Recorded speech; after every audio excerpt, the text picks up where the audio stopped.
Frères, préparez-vous à l'un des thèmes les plus énigmatiques et les plus percutants de l'histoire spirituelle. Aujourd'hui, nous allons découvrir les secrets des 7 portes de l'enfer, décrites par Enoch, l'homme qui marchait si étroitement avec Dieu qu'il fut emmené au ciel sans goûter la mort. Rares sont ceux qui osent explorer cette révélation, mais elle expose avec éclat les tourments éternels qui attendent ceux qui se détournent du Seigneur. Cette histoire, trouvée dans les écrits d'Enoch et confirmée en nuances par l'Écriture, révèle des vérités profondes sur le jugement divin, les châtiments réservés aux méchants et la destinée éternelle des âmes qui rejettent la miséricorde de Dieu. Chaque portail porte un poids spécifique lié au péché qui éloigne l'homme de son Créateur. Restez avec nous jusqu'à la fin, car ce message peut transformer votre vision de l'éternité et éveiller un sentiment d'urgence spirituelle. Profitez-en maintenant pour aimer cette vidéo et vous abonner à la chaîne, car nous dévoilons ici les mystères les plus cachés de la parole de Dieu. Découvrons ensemble ce qui attend réellement ceux qui rejettent la grâce divine, et comprenons comment la miséricorde du Seigneur nous parvient encore pendant qu'il est temps. Enoch, mentionné dans Genèse chapitre 5 verset 24, est un personnage unique et fascinant. Enoch marchait avec Dieu, et on ne le trouva plus, parce que Dieu l'avait pris avec lui. Peu de personnages de la Bible ont un récit aussi bref mais aussi profond.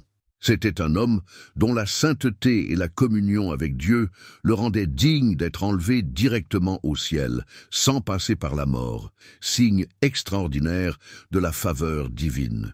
En plus du bref récit de la Genèse, Enoch est largement connu grâce au livre d'Enoch, un texte apocryphe vénéré dans certaines anciennes traditions juives et chrétiennes. Ce livre nous révèle qu'Enoch a non seulement marché avec Dieu, mais a également été emmené dans des visions célestes et infernales, où il a contemplé les mystères les plus profonds du ciel, de la terre et de l'enfer. Parmi ces révélations se trouve la description des 7 portes de l'enfer, chacune réservée à des types spécifiques de pécheurs et de leurs conséquences éternelles. La Bible nous donne plus de détails sur Enoch dans Jude chapitre 1, versets 14 et 15, où il est écrit « Voici l'Éternel est venu parmi ses saintes myriades pour exécuter le jugement sur tous et pour convaincre tous les impies concernant toutes les œuvres d'impiété qu'ils ont impiément pratiquées. » Cet extrait confirme l'importance de ces prophéties et le poids de son message sur le jugement final. Enoch était plus qu'un prophète. Il était un intercesseur entre le divin et l'humain, témoin de l'avenir du jugement et de la rédemption. Ses visions étaient un avertissement clair sur la justice divine, mais aussi sur l'opportunité de se repentir et de se réconcilier avec Dieu. Ce qu'il a vu n'était pas seulement adapté à son époque, mais était un avertissement éternel pour toutes les générations. Le premier portail, selon les récits d'Enoch, est réservé à ceux qui nient l'existence du Créateur et choisissent de vivre comme s'il n'existait pas. Ce rejet délibéré de la vérité divine est décrit dans la Bible comme un acte de folie spirituelle. L'insensé dit dans son cœur « Dieu n'existe pas ». Psaume chapitre 14, verset 1. La décision d'ignorer l'existence de Dieu conduit non seulement à se détourner de la lumière, mais plonge également l'âme dans les ténèbres spirituelles les plus profondes. Enoch décrit ce portail comme un lieu d'obscurité dense et angoissante, où les âmes sont tourmentées par l'absence de la présence divine. Il s'agit d'un état de séparation complète d'avec Dieu, dans lequel ceux qui ont vécu en niant son existence font face au poids de leur choix. Cette obscurité n'est pas seulement physique, mais une angoisse éternelle résultant d'un vide spirituel insupportable. Les textes de Tertullien, l'un des grands-pères de l'Église, font écho à cette réalité. Il a écrit que l'incrédulité endurcit le cœur et empêche l'homme de comprendre sa véritable condition devant Dieu. Dans son ouvrage « Apologeticum », Tertullien décrit le sort des méchants comme un lieu de tourment incessant, résultat du rejet du Créateur et de la vérité absolue. Dans le livre des Romains, l'apôtre Paul renforce ce message lorsqu'il dit « Car lorsqu'ils connurent Dieu, ils ne le glorifièrent pas comme Dieu et ne lui rendirent pas grâce. Au contraire, leurs pensées devinrent vaines et leurs cœurs insensés, et devenus inutiles. Romains chapitre 1, verset 21. Rejeter Dieu n'est pas seulement un choix intellectuel, c'est une rébellion spirituelle qui aveugle l'homme à la réalité éternelle. Ce portail est un avertissement pour nous tous. Cela montre que Dieu est patient et miséricordieux, mais que le rejeter constamment entraîne de graves conséquences. Les ténèbres qui entourent ce portail sont le reflet du vide que l'incrédulité provoque dans l'âme humaine, un abîme profond que seule la lumière du Christ peut combler. L'idolâtrie, dénoncée avec véhémence à travers les Écritures, est le péché qui mène au deuxième portail de l'enfer, selon les récits d'Hénoch. Ce portail est décrit comme un lieu de feu brûlant, où les âmes qui ont adoré de faux dieux ou placé des idoles au-dessus du Seigneur sont confrontées à un tourment incessant. Ce châtiment n'est pas seulement physique, mais aussi spirituel, reflétant la rupture de l'alliance entre Dieu et ceux qui ont choisi de se consacrer à ce qui est fait par des mains humaines. Isaïe chapitre 44, versets 9 à 20, expose la folie de l'idolâtrie avec des mots directs. Tous ceux qui fabriquent des images taillées ne sont rien, et leurs choses les plus désirables ne servent à rien. Le prophète souligne la futilité de sculpter une image et de l'adorer comme si elle avait un pouvoir, ignorant que ces créations humaines sont incapables de sauver ou d'offrir un véritable espoir. L'apôtre Paul fait écho à cette vérité dans Romains chapitre 1, versets 22 et 23. Se prétendant sages, ils devinrent insensés et échangèrent la gloire du Dieu immortel contre des images faites à l'image d'un homme mortel, d'oiseaux et de 4 animaux à pattes et reptiles. L'idolâtrie est présentée ici comme une inversion de l'ordre divin. Au lieu d'adorer le Créateur, l'homme adore la création, perdant ainsi son lien avec le vrai Dieu. Dans le récit d'Hénoch, ce portail enflammé symbolise la conséquence de l'égarement du cœur humain. Ceux qui ont placé leur confiance dans les idoles, qu'elles soient matérielles ou spirituelles, découvriront que ces faux dieux ne peuvent ni intercéder en leur faveur, ni les sauver de la colère divine. La flamme brûlante de ce portail est une représentation de la consommation totale de ce qui est faux et corruptible. L'idolâtrie ne se limite cependant pas aux statues sculptées ou aux images physiques. Cela peut se manifester dans tout ce qui prend la place de Dieu dans nos cœurs. L'argent, le pouvoir, la renommée, les relations ou même notre propre ego. Dans le livre de l'Apocalypse, l'avertissement est clair. Aux idolâtres et à tous les menteurs, leur place sera dans l'étang de feu brûlant de soufre. C'est la seconde mort. Apocalypse chapitre 21, verset 8. Ce message est un avertissement direct pour nous tous. Dieu est jaloux et ne partage sa gloire avec personne ni rien. Le deuxième portail nous rappelle que la loyauté envers le Seigneur n'est pas négociable et que ceux qui tombent dans l'idolâtrie sans se repentir feront face aux conséquences éternelles de leur choix. Le troisième portail, selon Hénoch, est réservé à ceux qui se sont livrés à la corruption morale, se plongeant dans l'immoralité, la perversion et les pratiques contraires à la sainteté de Dieu. Ce portail est décrit comme un abîme de honte et de tourment, où les âmes ressentent sans cesse le poids écrasant de leurs propres péchés. Le jugement sur ces actes est clair. Dieu, dans sa sainteté, ne tolère pas la corruption morale dans sa création. La Bible offre d'innombrables exemples du sort réservé à ceux qui vivent de manière immorale.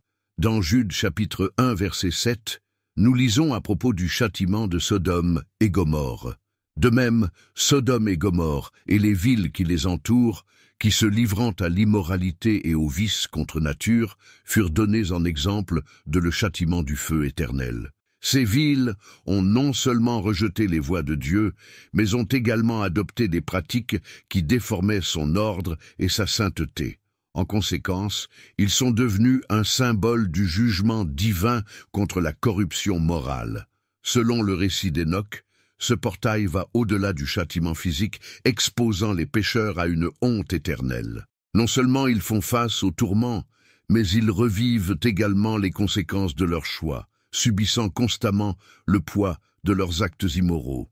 Cet abîme de tourments est le reflet d'une séparation totale d'avec Dieu, dont la sainteté ne peut cohabiter avec le péché. L'apôtre Paul renforce la gravité de ce péché dans 1 Corinthiens chapitre 6, versets 9 et 10. « Ne savez-vous pas que les injustes n'hériteront pas du royaume de Dieu? Ne vous y trompez pas, ni immoraux, ni idolâtres, ni adultères, ni les homosexuels passifs et actifs, ni les voleurs, ni les cupides, ni les alcooliques, ni les calomniateurs, ni les escrocs n'hériteront du royaume de Dieu. » Cet avertissement souligne que la corruption morale, sous toutes ses formes, nous sépare de la communion avec Dieu.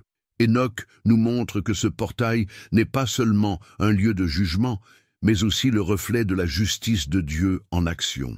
Il rappelle que la sainteté n'est pas une option, mais une exigence pour tous ceux qui désirent être en présence de Dieu. Malgré la gravité du châtiment, l'Évangile du Christ offre de l'espoir. La repentance sincère et la recherche de la sainteté peuvent racheter même ceux qui se sont égarés dans la corruption morale. Puisse cette vérité nous amener à réfléchir profondément sur nos choix et à nous approcher de Dieu avec un cœur pur et contrit, en recherchant toujours sa grâce pour vivre selon ses voies. La quatrième porte, selon Enoch, est réservée à ceux qui vivaient dans l'avidité, livrés au désir insatiable de richesses matérielles, tout en ignorant ceux qui étaient dans le besoin et en méprisant la compassion. Ce portail est décrit comme une chambre de glace éternelle, un lieu où les cœurs froids et insensibles subissent une punition qui reflète la dureté avec laquelle ils traitent leurs semblables. L'avertissement biblique contre l'avidité est clair et incisif. Dans Jacques, chapitre 5, versets 1 à 5, les riches qui ont accumulé pour eux-mêmes, sans considérer les pauvres, sont confrontés à la sévérité du jugement divin. Pleurez et pleurez, riches, à cause des malheurs qui surviendront sur vous. Et les mythes ont rongé tes vêtements. Ton or et ton argent sont rouillés, et cette rouille témoignera contre toi. Ce texte révèle que les richesses égoïstement accumulées finiront par devenir une preuve de condamnation. Enoch décrit ce portail comme un lieu de paralysie spirituelle et de tourment éternel. Les âmes emprisonnées ici éprouvent un froid perçant, symbolisant le manque de chaleur et d'empathie dont elles ont fait preuve dans la vie. Cette glace perpétuelle contraste directement avec la générosité ardente que Dieu attend de ses enfants, une générosité qui reflète sa propre nature. La Bible, dans Proverbes chapitre 11, verset 28, déclare « Celui qui se confie en ses richesses tombera, mais le juste fleurira comme des feuilles. » Jésus a également mis en garde contre l'amour de l'argent dans Matthieu chapitre 6, verset 24. « Vous ne pouvez servir à la fois Dieu et l'argent. » Il nous a enseigné que l'avidité est une forme d'idolâtrie qui détourne le cœur de Dieu et l'endurcit contre ceux qui sont dans le besoin. Les écrits d'Enoch font écho à cette vérité. Il décrit l'avidité comme un abîme qui engloutit ceux qui ont tout sacrifié à la recherche des trésors terrestres, oubliant les richesses éternelles.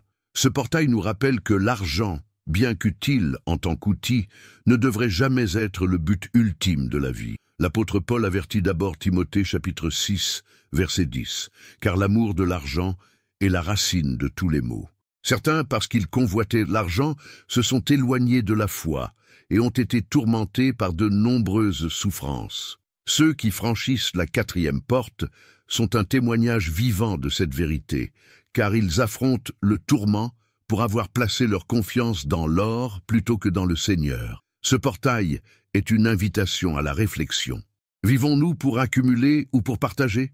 Cherchons-nous des richesses qui pourrissent ou des trésors célestes qui durent éternellement? Le quatrième portail nous rappelle que la vraie richesse réside dans le service de Dieu et des autres avec générosité et un cœur pur.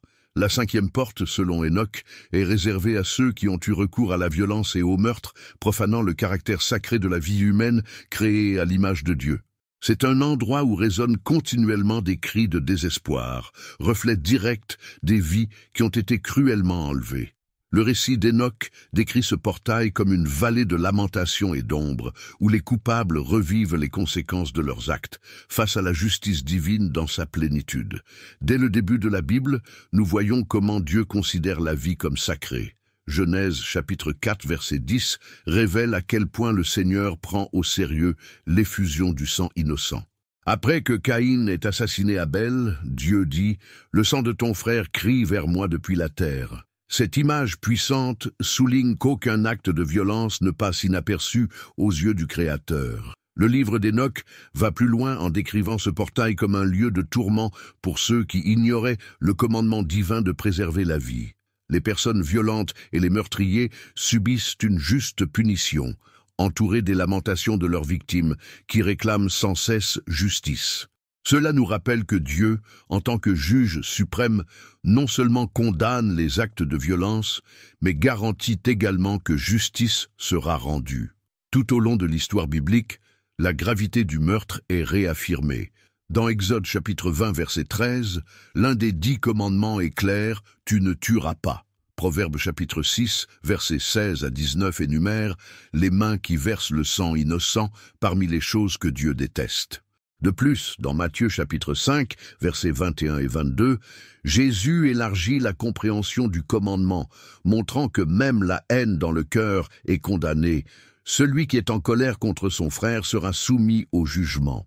Le prophète Isaïe, au chapitre 59, versets 7 et 8, décrit la méchanceté de ceux qui vivent dans la violence.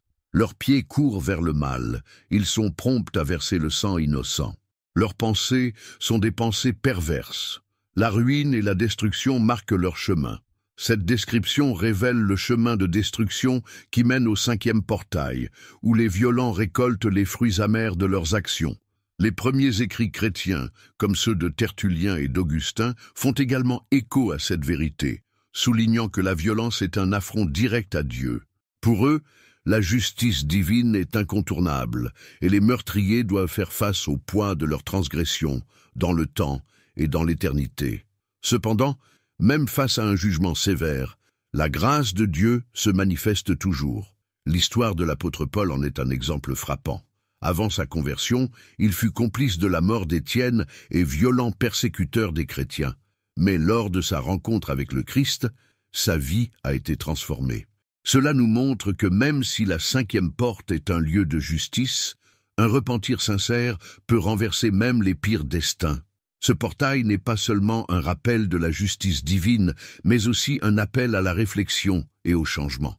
Nous devons rejeter toute forme de violence et chercher à vivre en paix avec tous, comme l'enseigne Romains chapitre 12, verset 18. Si possible, dans la mesure où cela dépend de vous, vivez en paix avec tous. Puissions-nous valoriser le caractère sacré de la vie et parcourir un chemin de réconciliation avec Dieu et les autres. La 6e porte, telle que révélée par Enoch, est réservée aux anges déchus et aux hommes qui suivirent leur voie, se rebellant contre l'autorité souveraine de Dieu. C'est un lieu de profondes ténèbres et de chaînes éternelles où ceux qui ont défié l'ordre divin font face à des tourments sans fin en attendant le jugement final. Enoch décrit ces êtres comme enchaînés dans un abîme de ténèbres, attendant le moment de leur condamnation définitive. La Bible confirme cette réalité selon Pierre chapitre 2, verset 4, où l'on lit « Car Dieu n'a pas épargné les anges qui ont péché, mais il les a jetés dans l'enfer, les livrant dans des cavernes de ténèbres, pour y être réservés pour le jugement. » Ici, nous voyons que la rébellion contre Dieu ne reste pas impunie, même pour les anges qui, avant leur chute, jouissaient de la gloire céleste. Le passage montre clairement que, comme les anges déchus, tous ceux qui se rebellent contre l'autorité de Dieu sont livrés à la justice de Dieu, en attendant le jugement qui viendra à la fin des temps. Enoch est précis lorsqu'il raconte le sort des anges déchus, précisant que ces êtres ont été bannis dans les ténèbres, où ils attendent dans des chaînes de souffrance jusqu'au dernier jour. L'apôtre Jude, dans sa brève épître, Jude chapitre 1 verset 6, mentionne également la chute de ces anges, et les anges qui n'ont pas gardé leur état originel, mais ont abandonné leur propre maison, il les a gardés dans des chaînes éternelles, sous ténèbres, pour le jugement du grand jour. Cette condamnation ne s'adresse pas seulement aux anges, mais aussi à tous les hommes qui, dans leur rébellion, suivent leur voie. La justice de Dieu s'étend donc à la fois aux êtres célestes et aux humains. L'acte de rébellion contre Dieu, comme nous l'avons vu lors de la chute de Lucifer, trouve ses racines dans l'orgueil et dans la tentative d'usurper la place de Dieu. Isaïe chapitre 14, versets 13 et 14, décrit la chute de Lucifer, l'ange de lumière, qui dit « Je monterai au ciel, j'élèverai mon trône au-dessus des étoiles de Dieu, je serai comme le Très-Haut ». Cette tentative de se rebeller contre Dieu, de rechercher l'égalité avec lui, a abouti à sa chute et à sa damnation éternelle. De même, tous ceux qui suivent le chemin de la rébellion se condamnent à un sort de destruction. Les Écritures indiquent également clairement que la rébellion contre Dieu est un péché grave, un péché de déloyauté qui a des conséquences éternelles. Dans Romains, chapitre 1, ils sont devenus vides dans leurs propres pensées, et leurs cœurs insensés ont été obscurcis. La rébellion, qu'elle soit celle des anges ou des hommes, mène toujours à la destruction, à la séparation de la lumière de Dieu et à l'entrée dans les ténèbres éternelles. Ce sixième portail nous enseigne clairement et puissamment qu'aucun péché, en particulier la rébellion contre Dieu, n'échappe à sa justice. La justice divine est impartiale et infaillible, et ceux qui se rebellent contre sa souveraineté subiront les conséquences de leurs actes. Mais en même temps, cette section sert d'avertissement. La miséricorde de Dieu est toujours disponible, et ceux qui se repentent de leur rébellion peuvent trouver le pardon et la restauration. C'est pourquoi nous devons réfléchir profondément à notre loyauté envers Dieu. Vivons-nous dans la soumission à sa volonté, ou sommes-nous entraînés dans la rébellion du monde? Puissions-nous vivre selon sa parole, en évitant l'orgueil qui mène à la chute et en recherchant toujours l'humilité devant Dieu, car, comme le dit Jacques au chapitre 4, verset 6, Dieu résiste aux orgueilleux, mais il fait grâce aux humbles. Le septième portail est sans aucun doute le plus sombre et le plus terrifiant de tous. C'est la destination finale de tous ceux qui rejettent la miséricorde de Dieu, un lieu où le désespoir règne éternellement. La souffrance à ce portail est décrite par Jésus dans Matthieu chapitre 8, verset 12. Il y aura des pleurs et des grincements de dents. Ces mots sont l'une des images les plus frappantes de tourment et de désespoir que l'on trouve dans les Écritures. Il pleurer et grincer des dents est le signe évident d'une profonde angoisse, d'une souffrance sans fin, sans possibilité de soulagement. Enoch révèle également que dans ce septième portail, il n'y a ni repos ni consolation. Ceux qui sont là sont à jamais séparés de la présence de Dieu. C'est un tourment sans fin, un abîme de souffrance qui ne disparaît jamais. La Bible, selon Thessaloniciens chapitre 1 verset 9, confirme cette destinée. Ils subiront le châtiment d'une destruction éternelle, retranchée de la face du Seigneur et de la gloire de sa puissance. L'éternité sans Dieu est la pire des condamnations, car c'est la perte définitive de toute espérance et de toute paix. Ce portail est le portrait le plus sérieux des conséquences d'une vie sans Dieu. Le Seigneur Jésus, en parlant de l'enfer, met en garde contre l'éternité de souffrance pour ceux qui rejettent son salut. Dans Marc chapitre 9, versets 43 à 48, il décrit l'enfer comme un feu qui ne s'éteint jamais. Et dans Apocalypse chapitre 14, verset 11, il nous est dit que la fumée de leur tourment monte au siècle des siècles et ils n'ont pas de repos, jour et nuit, et la nuit. L'éternité sans Dieu est une existence dans laquelle l'angoisse et le regret se perpétuent sans espoir de rédemption. Ce septième portail est le résultat de tous les autres portails. C'est la destination finale de ceux qui se sont égarés, de ceux qui ont choisi de vivre loin de Dieu et de sa grâce. Lorsque nous réfléchissons à cet endroit, nous nous souvenons de la gravité de vivre une vie sans Dieu, sans l'espoir qu'il offre. Le désespoir éternel est le sort de ceux qui négligent l'offre de salut que le Christ nous a donnée. Il n'y a rien de plus grave que de vivre séparé de Dieu pour l'éternité. C'est un appel pour chacun de nous à réfléchir sur son cheminement spirituel. Vivons-nous en communion avec Dieu, recherchant sa présence et sa grâce chaque jour, ou vivons-nous comme si nous n'avions pas besoin de lui en nous détournant de sa lumière? La vie sans Dieu est une vie qui n'a aucun sens, car sans lui, tout ce qui reste est le vide du désespoir. Les 7 portes décrites par Enoch ne sont pas seulement une vision de ce qui se passera dans le futur, mais un avertissement urgent pour nous tous. Chaque portail représente un piège du péché, un choix qui nous éloigne de Dieu et nous conduit vers un destin de destruction. Le message d'Enoch est clair. Le péché a de graves conséquences, et personne n'est à l'abri de la justice divine. Cependant, la bonne nouvelle est que Dieu, dans sa miséricorde infinie, offre le salut à tous.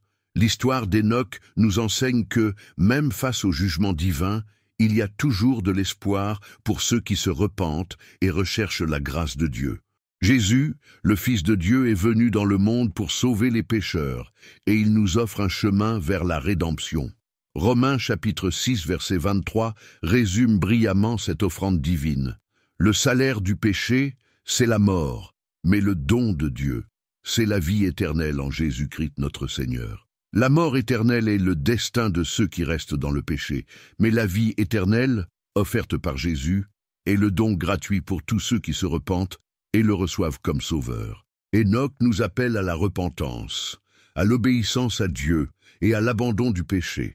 Leur récit nous rappelle que nous devons vivre selon les principes divins et rechercher la sainteté chaque jour.